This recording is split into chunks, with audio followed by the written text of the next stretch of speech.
Hi, this is John Pettigrew, and you're listening to Talking Through My Hat, a podcast that explores bookish businesses, the fantastic people who create them, and what those people have learned. I'm a hat wearer, a recovering editor, and the creator of Future Proofs, enabling editors and authors to work better online. To find out more, visit wearefutureproofs.com or follow me on Twitter at John_Pettigrew.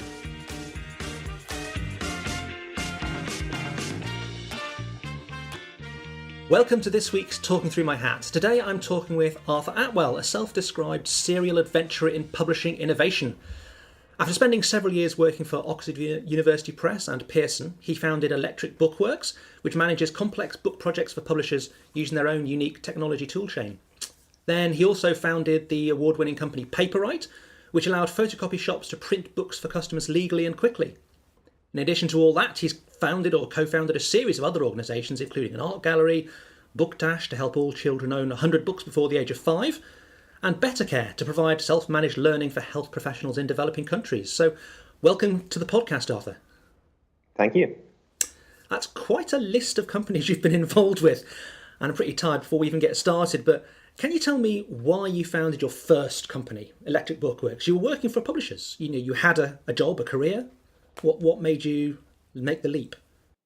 Yeah, I'd been in publishers for 5 or 6 years, I think, by then. And essentially, I had worked in a range of different educational publishing settings. But I really wanted to try my hand at trade publishing and was trying to get a job in trade publishing and couldn't. There were just no openings in South Africa, where it's a small market. Yeah. And so I started freelancing. I had a very brief spell attempting to be a sports writer, which was a terrible failure. And then essentially teamed up with some friends, because we realized that with our combined efforts, we had a particular skill set in technology and publishing that would allow us to, we thought, help publishers solve an important problem. This was 2006. The Kindle was about to be launched, and we thought that we would be riding the crest of the ebook revolution. As it happened, we were several years too early, which is the same as being wrong, as they say. Well, and but that's where we started, and it was essentially, I suppose, a company born partly out of desperation and partly out of curiosity. We really had no idea what we were doing from a business point of view, but we knew we had a skill set that was unusual in publishing at the time, and would try to make the most of it. So how many of you were there in that group, and what did you bring? Because as you say, there was a range of skills there. Yeah, I was the one who had the most years in book publishing per se. My then co-founder Diane Auerbach, who's now a very successful novelist and writer, she brought an editorial eye and skill set, and then Christian Lau and Norman Hooper were developers, and they brought the technical side to the business, and as a combo, we were pretty formidable.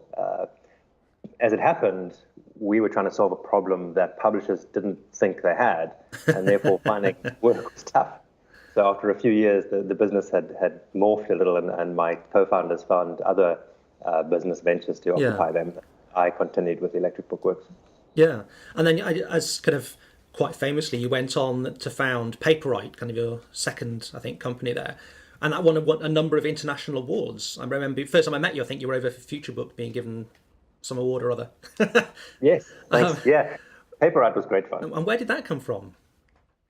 Yeah, so Paperight was essentially a library of books that photocopy shops could print legally for their customers. And it came from some research I was commissioned to do into how print on demand could increase access to books in Africa. Okay. And in doing the research, I realized that the de facto print on demand service in Africa and most of the world are photocopy shops.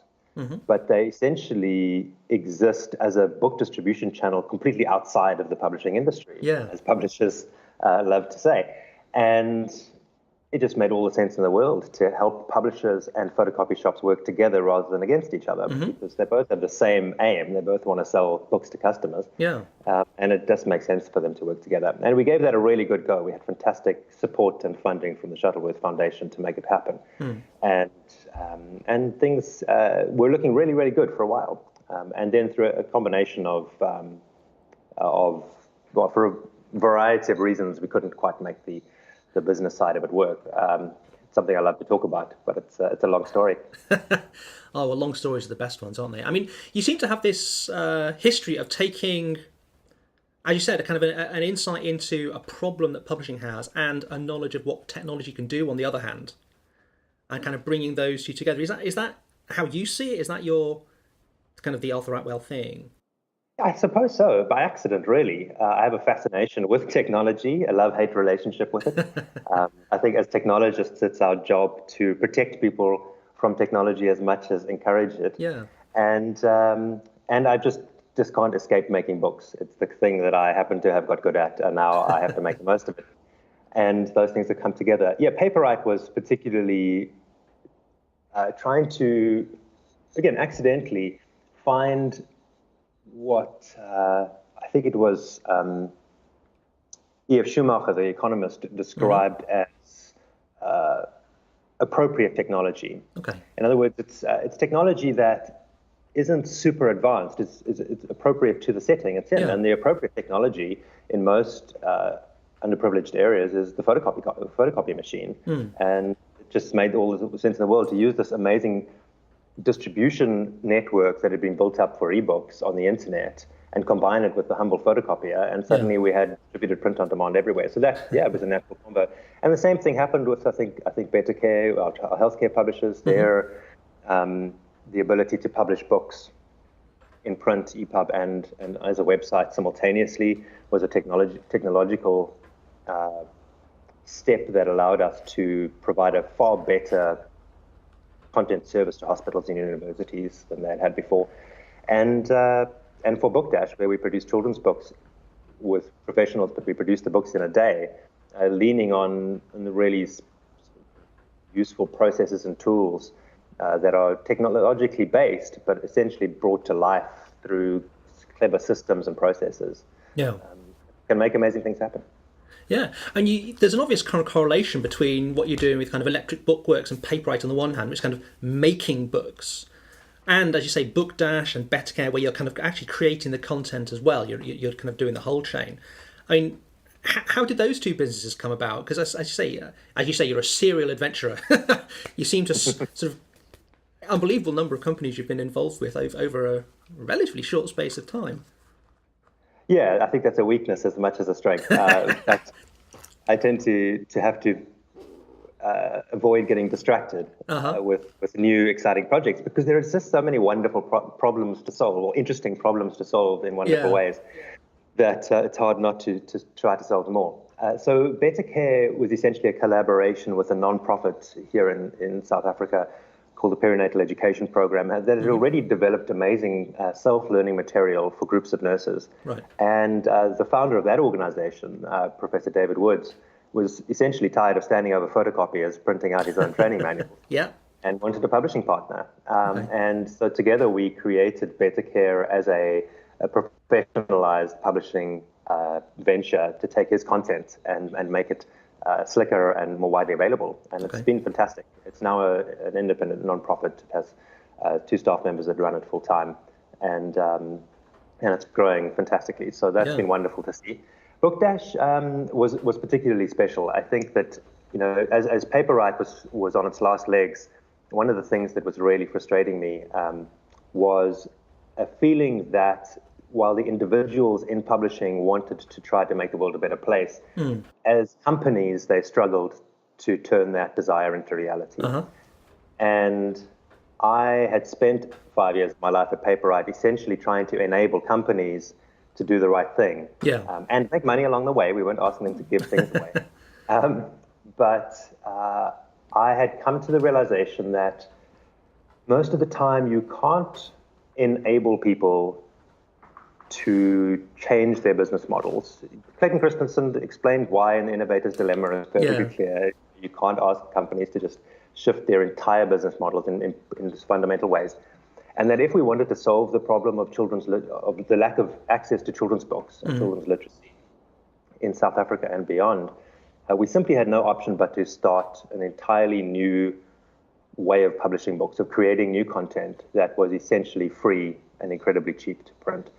And we had all the skills. I was surrounded by friends who were extraordinary illustrators and writers and designers, So we just got a whole bunch of people together in my office one Saturday, a bunch of friends, and we made a couple of books in a day. And what has surprised the heck out of me was how good the books were.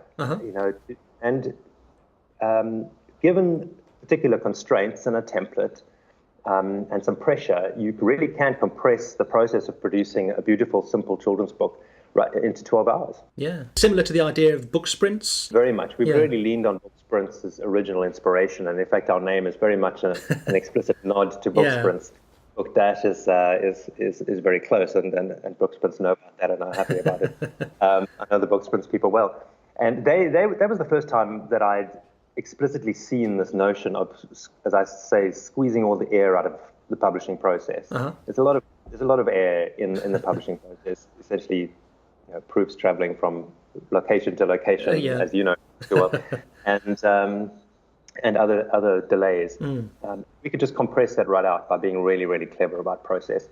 And lo and behold, it just really worked amazingly. We've now done over a dozen Book Dash events. We've published well over 100 books. Cool. Those have been translated into dozens of languages. So that turns it into many hundreds of books. Yeah. That have been distributed around the world for free, and the organization is growing all the time. And again, I'm been very lucky to have a good team to run that organization, so that it doesn't take much of my time anymore. That's brilliant. And after all of that kind of experimentation and learning, you're back in the business of making books again, or something like that. How do you describe Electric Bookworks, your current business, as it is in its existing incarnation? Yes, what we do today is that we make books for clients, particularly complex book projects. And what makes us different in how we do that is that we can produce the same book for print, PDF, EPUB, a website, and an app all at the same time. And these days, that's increasingly important for organizations that want to reach people in many different contexts. Yeah. Sometimes there are wonderful reasons to produce a beautiful printed book, and equally wonderful different reasons for making that book available on the web or as an app or in an ebook store and web. So essentially that's what we do. We are able to kind of think across formats as we produce books, and we've developed some technology, which is all open source, to make that possible. And this is where that unique toolchain stuff comes in, isn't it? It's you're, although, as you say, it's open source, there's some, well, obviously you've got your knowledge and experience as a team of making that work and putting it together. And how important has that side of things been? That's really the core of the business and been critical. We developed it originally for BetterCare, the healthcare publisher I mentioned, because there we had to produce paperbacks, because that's how BetterCare sustains itself, selling books. Okay. But the explicit mandate right from the beginning of BetterCare was that everything we publish is open access, is free online to read. And so BetterCare was in many ways at its heart an experiment in whether it's possible to make information free but still make money selling the paperback version of that. And it's really been a great case study for the fact that is possible, and even, I think, increasingly necessary in a world where information is commoditized, but you can still sell incarnations of that information. An artifacts or something like that. Absolutely, or some aspects of convenience or data or some other quid pro quo that can be really valuable. So I had tried for many years to find ways to produce these books in multiple formats easily and effectively. We had worked with XML tool chains, with other online services, and in the end, we just had to roll our own solution to make it work. Which is where that knowledge of technology becomes quite useful. Absolutely. I literally sat down and for a week sort of batted out a prototype for how we would use a website tool, a static site generator called Jekyll, to generate books in a format that we could output as PDF for print, and also as HTML for ebooks and websites. Okay. And that tool from BetterCare essentially just grew and grew until it got to the point where it was really useful for our client work that we were doing for others. And now it's the heart of the business. Now that's how we make the vast majority of the books we produce in this multi-format way, is using that tool chain. That's great. So I mean, that's kind of the technology side of it, and to some extent kind of the publishing side of it. But I always like to think about about the business side, and you've had more probably the experience of different businesses than a lot of other people, as you say. How do you go about learning to run a business better? I mean, are you sort of person who goes to books? You mentioned The Innovator's Dilemma, or websites, or are you more about finding the right people and talking to them, or some combination, or whatever? What's your kind of learning process, as it were? I think I'm a book person. I read a lot to try to figure out how the hell to do this business thing. I'm 12 and a half years in, and I'm still figuring it out. Yeah. I think that, and I'm a sort of jump in, do it, and see what breaks kind of person, which is not something I recommend to others. I think if I were to recommend an approach to others, I would say speak to people. And it's something that I don't make enough time to do, is go and get actual real life advice. Yeah. That's the piece I'm still working on, is asking for help more often. Do you find being in South Africa kind of is a bit of a hindrance to that? Because obviously a lot of the publishing community is centered in New York, in London. Technology is centered in other places. Or do you find that technology itself just cuts those barriers out for you, and you can talk to people anyway? I think it depends which day you ask me that question. There are days whenever I travel, particularly to Europe or the US, I always am so inspired and energized by the conversations and the people and the kind of close intensity of the industry and how much there is to enjoy. You go to London, and pretty much any day of the week you can happen across a publishing event where you can meet interesting people and learn interesting stuff. And that doesn't exist in South Africa to anything like the same degree. Yeah. So there is a sense of isolation sometimes. On the other hand, I think Cape Town, particularly where I am, has grown into quite a hub for technology and technologists around the world. Most of my developer friends work for international companies, and it's a beautiful place to live where I get a wonderful quality of life while I work on technology. So that's good. So it's a good place as well to build a technology business. It's a good place to think clearly and with some perspective, and also with a really keen awareness, just given where we are, of what I would call real problems. If you live every day faced with inequality right on your doorstep, and people facing struggles in their lives that those of us who are lucky enough to be wealthy enough to sit behind computers every day, it keeps it real. And I find that incredibly valuable. As much as I loved, for instance, living in Oxford, when I came back to South Africa, I realized that I had been away from reality for a long time. And I like having that reminder every day that we're working on important stuff. It's like that. It's one of the most irritating things about Silicon Valley is they keep spawning startups that address problems that the only people that have them are rich city dwellers. It's like they, pizza delivery apps and this kind of stuff, and all this kind of nonsense. You think, really? there are real problems in the world that need that energy and that knowledge applied to them. Yeah, absolutely, and it's really useful to be reminded of that every day. Yeah. So, I mean, as you said, you seem to be continually kind of starting new things and to be involved in several of them at once. How do you manage your time and attention so that they all get what they need? I mean, one thing we were just before we started recording the podcast, you were mentioning that you working for yourself, running your business, you have the chance to pick up your son from school and stuff. I mean, how do you juggle all of those things, all the competing demands of work and life? I'm still figuring that out. As Reid Hoffman of LinkedIn says, his greatest competitor is sleep, because that's the thing that's up first. I think that I've certainly had to develop a greater, I've had to develop an acute awareness of my time, and of being extremely careful with what my time is spent on. Okay. I think that that combined with being determined and lucky enough to find the right people to work with is the key, because you just can't do everything yourself. I think for my 30s, the first 10 years of Electric Bookworks, I really tried to do everything myself, and it was a terrible idea. It did mean that I learned an enormous amount, which was amazing for myself personally, but that's not scalable in a business sense at all. And certainly for the last 3 years, I've got much better about finding the right people, making sure they have what they need and the context that they need.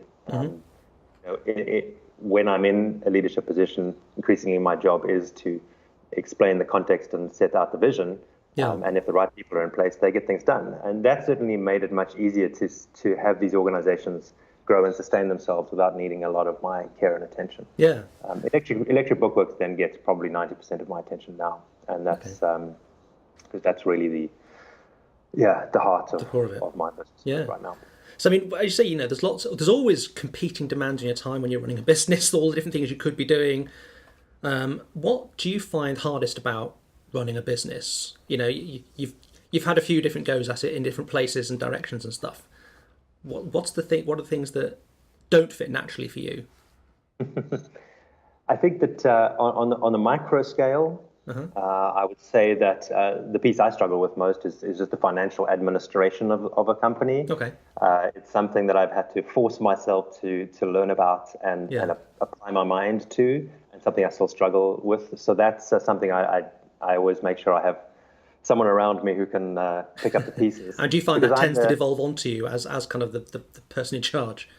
I think it's necessary to have a minimum level of awareness and control and decision-making power over those things. You really have to know what you're doing, because otherwise you can just make really bad decisions. I've made so many very bad decisions over the last 10 years, 12 years, that I've had to learn hard lessons about making sure that I do know what I'm doing financially, and have good people around me. So I think that's the piece that I am most aware that I have that doesn't come naturally to me. I'm a big picture problem solver. That's the area I like to sort of pick a vision and run towards it as fast as I can. And it means that the details of the business can be tough for me.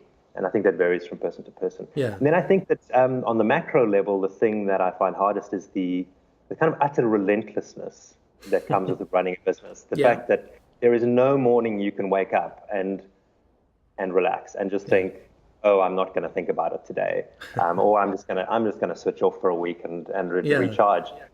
Running a business just doesn't allow that, and maybe it does, and I haven't discovered how.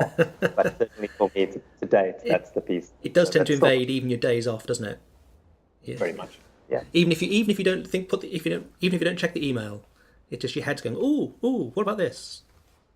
Absolutely. There are always amazing, fascinating problems to solve.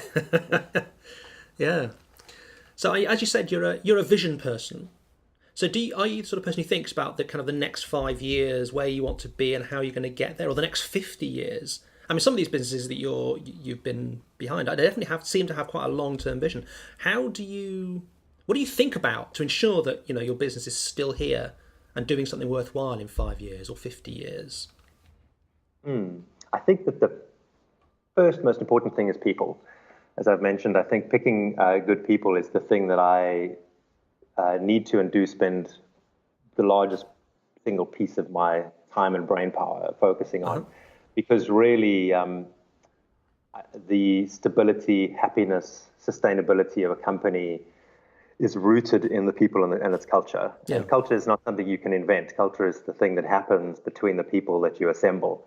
And you can help to guide it or set the right context or the right systems and processes that can encourage certain kinds of culture. But in the end, the individual personalities on the team are what is going to determine whether you're still around and healthy in 5 years' time, and presumably in 50 years' time. I think the other thing is to just that I focus a lot of my time thinking about is standards, in the sense of what are the ways in which the world is thinking and increasingly thinking that we need to be aligned with, because they're going to be, in 5 years' time, the only way to do something. So right now, for instance, there are a great many ways to make a book. What are my bets on what the predominant ways to make a book will be in 5 years or 50 years? And I have to make a bet on that. And so those are the important things, and increasingly, they need to be around standards and trends. So I think people mostly, and a little bit of focus on seeing what's likely to be dominant in 5 years' time, and make sure we're kind of aligned with that. And that's a gamble, but everything is, isn't it? Particularly in business, you never know what the future's going to bring. So what have you learned about yourself from running a business? You've alluded to a few things, but I mean, it's been, as you say, 12 and a half years. I mean, I think we all expect to grow a bit in that time, but I mean, how has the business steered you? What have you learned about yourself from that side of it? I think the one thing is that I don't give up, which is, again, one of those things that is a strength and a weakness. Sometimes it helps to walk away from things, which is not something I do easily. And then, sometimes you wake up and you think, oh my goodness, I've been doing this for 12 years and it's still here. That's amazing. We can't call ourselves a startup, that's for sure. What are we? Yeah. We're doing new things in a startup-y way, but we've been around all this time. So I think the ability to just stick with things is something that's been rewarding to see. Certainly that. And then pretty much every day I learn something new about some small detail about myself and the way that I think.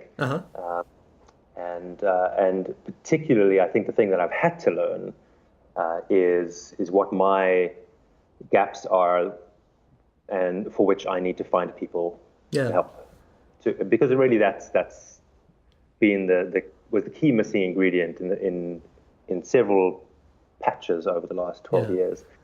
As you mentioned up front, the organizations I've started have almost always been co-founded with others. So I think that through accident or an unconscious choice, I've always made sure I've had partners with me when I've ventured out on something new. To fill those gaps, and that's something that is always a work in progress. So I mean, you mentioned quite kind of that self-reflection and kind of observing yourself and learning yourself is something that, do you find that easier with a co-founder that you can talk about this stuff with, or is that just something that's natural to you? Yeah, I think a measure of self-reflection and self-criticism, I suppose, I think is natural to anyone who is trying to be a high achiever. I think it comes with the territory, and when you have that, a co-founder really helps. The other thing is just a sense that it's just a hell of a lot more fun to build something with someone else, right? Yeah. Because I just don't enjoy building things alone. It's just not as much fun in the same way that some people don't enjoy traveling alone. It's a journey, and it's great to have company along the way. And usually, because I have this inability to give up or walk away, I end up being the one still standing after my co-founders decide to do other things. But that's fine. They've been wonderful journey partners along the way, and I'm still enjoying what I'm doing. That's great. Well, as you say, what's the thing that keeps you coming back every day, other than sheer pig-headed determination? What is it that you think? Yes, this is why I'm doing it. Yeah, I think there's the happy story and the unhappy story, I suppose, to all these things. The unhappy story is just sometimes it's just fear that gets you out of bed. You're like, oh my goodness, I better just get on with it. But more often, happily, it's that I'm lucky to work in a field, in an industry full of mostly wonderful people. So lucky in publishing. It's such a great, and bookmaking. It's such a great space to be in. And the other is that there are just so many wonderful, fascinating little problems to solve. And it's such a joy being in that context. There have been times in my life when I've been in places, before I started the business, when it didn't feel like there were really any real problems to solve. And when there are no real problems, it's just not much fun. So, I love building machines that solve problems. And by machines, I don't just mean technical ones. I mean processes and people and teams. Organisms, I suppose, that solve problems. There's nothing more rewarding. So excellent. Lucky that I get that. Fantastic. Well, thank you very much for your time, Arthur. Thank you. Thanks again to Arthur for that fantastic conversation.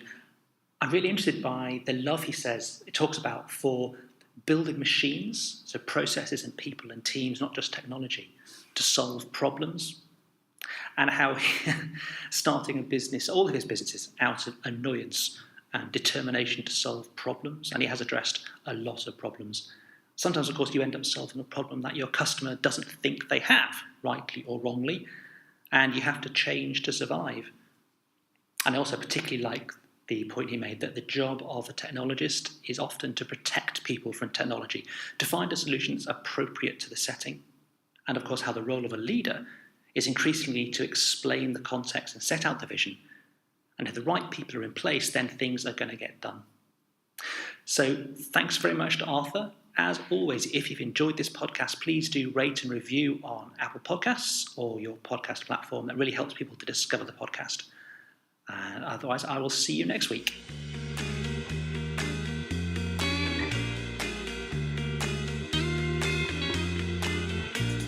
This was Talking Through My Hat, a podcast by John Pettigrew, founder of We Are Futureproofs.